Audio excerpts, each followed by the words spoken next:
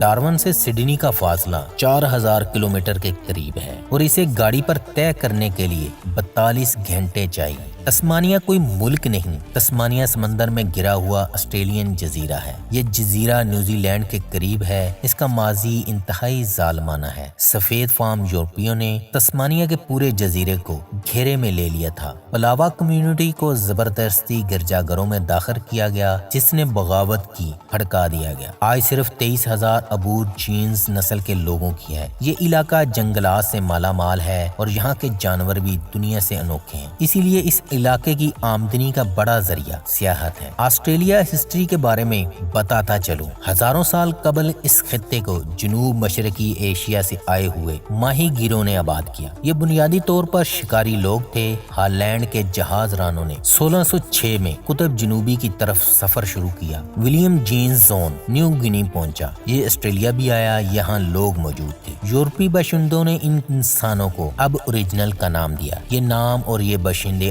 آج تک آسٹریلیا کی نادرن ٹرینیٹی میں سب سے زیادہ تعداد میں موجود ہیں۔ ولیم کی مقامی باشندوں سے جنگیں ہوئیں، صلح ہوئی اور یہ اپنے لوگوں اور مقامی لوگوں کے ساتھ زندگی گزارنے لگا، لیکن پھر مقامی خواتین پر دست درازی کی وجہ سے اس کی لڑائی ہوئی اور مقامی لوگوں نے اسے واپس ہالینڈ جانے پر مجبور کر دیا۔ اور آسٹریلیا کا لفظ انگریزی میں پہلی بار 1625 میں استعمال کیا گیا۔ لاطینی میں جو جنوب میں ہو اسے آسٹریلیس کہتے ہیں۔ ولیم کے بعد اسپین کا جہاز ران لوئس ویز ڈی ٹورس آیا، لیکن مقامی آبادی نے اسے بھی بھگا دیا۔ 1622 میں برطانوی جہاز رانوں نے آسٹریلیا پر دستک دینا شروع کی، لیکن آسٹریلیا کو برطانیہ کی کالونی کیپٹن جیمز کک نے بنایا۔ یہ 1769 میں نیوزی لینڈ کے ساحل پر اترا۔ برطانیہ میں اس وقت کنگ جارج سوم کی حکومت تھی۔ کیپٹن کک نے بادشاہ کو آسٹریلیا پر قبضے کے لیے فوج بھیجنے کا کہا اور 1970 میں برطانیہ نے آسٹریلیا پر قبضہ کر لیا۔ برطانیہ کے پاس جدید اسلحہ اور پیسہ تھا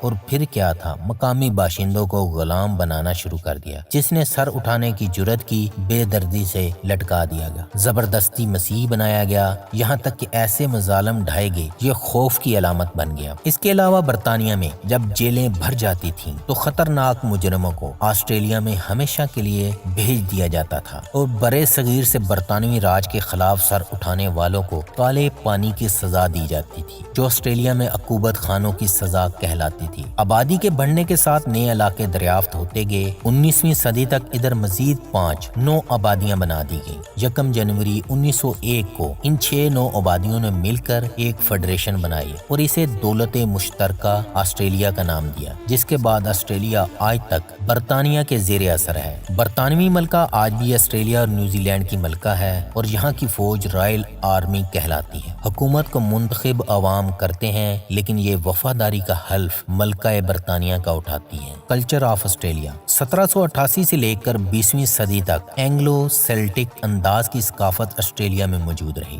گزشتہ 50 سالوں میں آسٹریلیائی ثقافت پر امریکی ثقافت اور انگریزی زبان نہ بولنے والے ممالک کے تارکین وطن لوگوں اور آسٹریلیا کے ایشیائی ہمسایوں کا گہرا اثر پڑا ہے۔ ریلیجن کے بارے میں بتاتا چلوں، سرکاری طور پر آسٹریلیا کا کوئی مذہب نہیں ہے۔ 2006 کے سروے سے ظاہر ہوتا ہے کہ کل آبادی کا 60% حصہ مسیحی ہے، 19% لادین کہلاتے